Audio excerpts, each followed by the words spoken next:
No one. Not a friend, not a family member. I basically was born with a love for hospitality, and when someone would walk in our house, I found it very easy to start taking care of them and serving them. And I remember a conversation when I just first started high school, and someone said, "Boy, you would really be great in the restaurant business." And had my first job in Morristown, New Jersey, and got the bug. And I've never done anything else. This is all I know. I think you gravitate what you're successful at.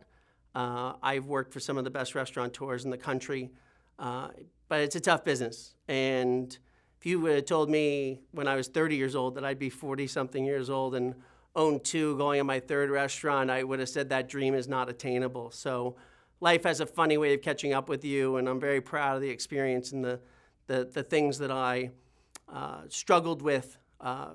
Restaurant people don't make a lot of money, and I lived in New York and Los Angeles and some pretty expensive places, but I really thought my education in this field was more important than anything else I was achieving. So, to sit here today and have the life I have and have the experience behind me and doing what I'm doing and carrying people along with my dream to build more of these things, dream come true for me.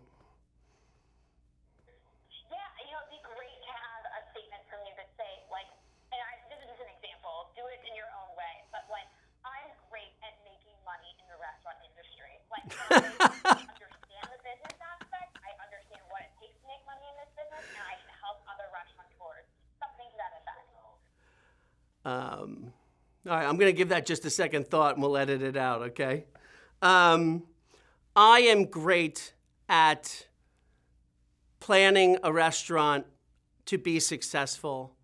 Execution is on the other people, and I have been able to execute on my own plan. But I believe finding the things that make a restaurant not work and taking them one step at a time and solving those issues ultimately leads to success in the restaurant business. So many people think it's about the food or about how much money you spend on the space to make it look great or beautiful servers or bartenders. It's really got nothing to do with it in the long run. Your ability to serve good food, have it hot, have it taste good, and have it meet the price point is your main objective here. And if your server's beautiful or not, if they know what they're doing and they know what they're talking about and can treat you with genuine hospitality, you're going to win in the restaurant business 9 times out of 10. A lot of people miss the factors of a restaurant that make it successful. The one thing we've not talked about is location, location, location. You can't create foot traffic. You can be a destination restaurant, and there's very few people that can do that successfully. Most of us need to be in an area that have the people on the street to look at the menu, to walk in, to be accessible, rather than getting in your car and going to someplace all the time. Certainly in a city location, that's true, depending on what kind of business you want. If you're just a corner Irish pub, you can be a corner Irish pub anywhere. But if you're going to be in the restaurant business and you have to sell food and you have the people come back and want to come back once a week, twice a month, whatever the case may be, you need to be accessible to them in most cases. So you said that great, and I understand, and I guess what I'm trying to get about, I'm great at making money, is that you do have restaurants. So I would love for you to say, my restaurants are successful. I know how to make a successful restaurant, and I think I can help guide, because that's what you would be doing on the show. You would be helping restaurant owners. You'd be looking at and evaluating their business and figuring out how you can make them money based on it. So I think that it'd be great to hear something, and I obviously don't want to say it if you don't feel like you believe it, but I think you do, because you should. No, I have successful restaurants. I know how to make a successful restaurant. I think I can give people the tools of success, something like that. That you are a pretty humble guy, but I think that you know your shit, and we just need to hear that. Right. So my concern with that, Francine, I will say it for you. Look, my restaurants make money. I've learned how to make money in the business. That's awesome. There's a lot of people that make money doing this stuff. I think very few of them are as good as Zavino. So Zavino's awesome because it makes money, and I couldn't be more proud of it for it. But to have the culture, to have the team, to have people that stay with us for 3-4 years in a very transient business and do it because they believe that we're going to expand and there'll be something greater for them And number two, that when they tell people they work at Zavino and people go, wow, I love that place, and that makes them feel good and makes them come to work and work that much harder, that's a real accomplishment, way greater than any dollar bills I'm giving back to anyone else. To build a family of people that treat it as such is true accomplishment to me. I do that. And I believe that's what makes any restaurant successful.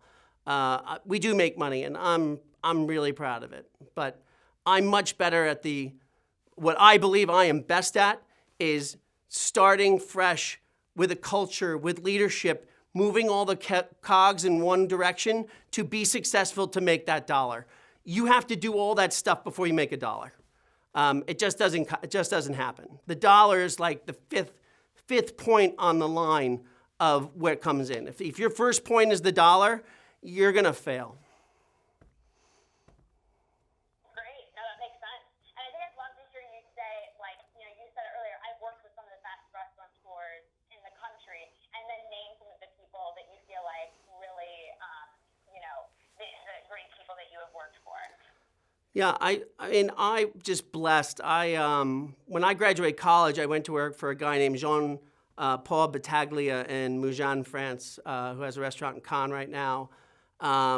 He taught me so much. I really didn't know what that experience would teach me. And he always said, boy, when you're 40 years old, you'll look back at this and it'll really make sense to you. And boy, he was dead on.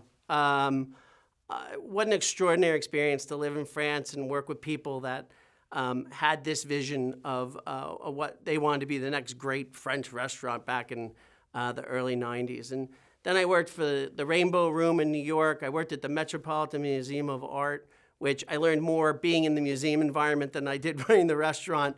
But it was just one of those rare jobs that never... It's hard to have the best job ever when you're 22 years old. It makes everything else seem a little less important. But it was really amazing going to work there every day. And I ran the private dining room for the trustees and the members of the Met. But restaurateur-wise, I worked for Steven Starr in Philadelphia, Wolfgang Puck in California, Steve Hansen, who owned Be Our Guest in New York. I ran Blue Water Grill, Atlantic Grill. And there's just an amazing amount to learn from these gentlemen.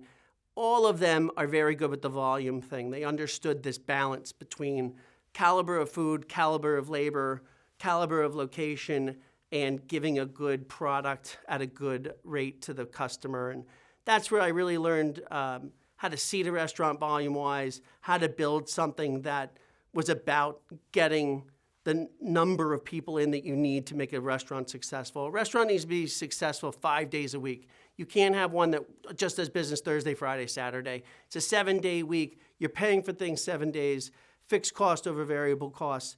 You need to fill it, and that's something I've learned and carried with me through my current restaurant. And it's a big part of the formula. So how about you talk real quick about, we like to hear specific things that you've learned over your very knowledgeable years you've been working in this industry. Specific things, tricks, or that you think help make a restaurant successful. And I know some people say, well, those things don't work, but I think there are tricks that you probably know. Some people say, oh, we want bigger silverware, bigger spoons, bigger forks, because people will eat more and then order more. Yeah. Or make sure if someone's going to have a drink that a server offers the second drink before the entree, or have menus to be in a certain way, or the way the dish is plated, or plated on a big dish versus a small dish. Anything like that. What are tips that you can tell us of that you've learned over your years? So it's very interesting. You brought up some good details. I actually think the restaurant business is less about details and more about people. And I don't think the silverware, plateware, the glassware matter. At the end of the day, you can have the most beautiful, most expensive plateware, glassware, forkware. If your service and the people there are not there to take care of you, it doesn't matter. You're not going back because it's served on a good plate. It doesn't matter if your server is pretty if they don't know their job, they don't know their product, and they don't know how to take care of you. So service, hospitality, genuine hospitality is what I preach in my restaurants. I think it's kind of a core of Danny Meyer teaching the restaurant business. it's what's important. So hospitality is the trick of the trade, believe it or not. And it's very easy to see when you walk in some place that it does not exist. Everyone knows their job. I need to greet the customer. I need to get a drink. That person can do it in a genuine way, or they can do it because they're going down steps of service and they don't really care to be there. And they think that whatever they're giving you, they should make $15 instead of $10 on the tip line. And it's just a recipe for disaster. So finding staff members who treat your customers the way you treat them, hopefully, and want to be there serving you is a very important thing. I'll go back to the basics in restaurant. Atmosphere, music, light, temperature is so important. When you walk in some place and the bright lights are on, you don't want to be there. If it's too dark, you don't want to be there. If the music's too loud, you don't want to be there. And it just goes across the board. There's a very easy way to look around a restaurant and say, the lights are wrong, the music is off, the temperature's too hot, cold, one way or another. And those are tricks of the trade. I hope that makes sense, but those are things that matter. We all feel it when we walk in a restaurant. It's not correct. It's a business that seems simple because what I'm saying is not rocket science. You would be amazed the people who have done well in this business and continue to exist who don't get those core principles.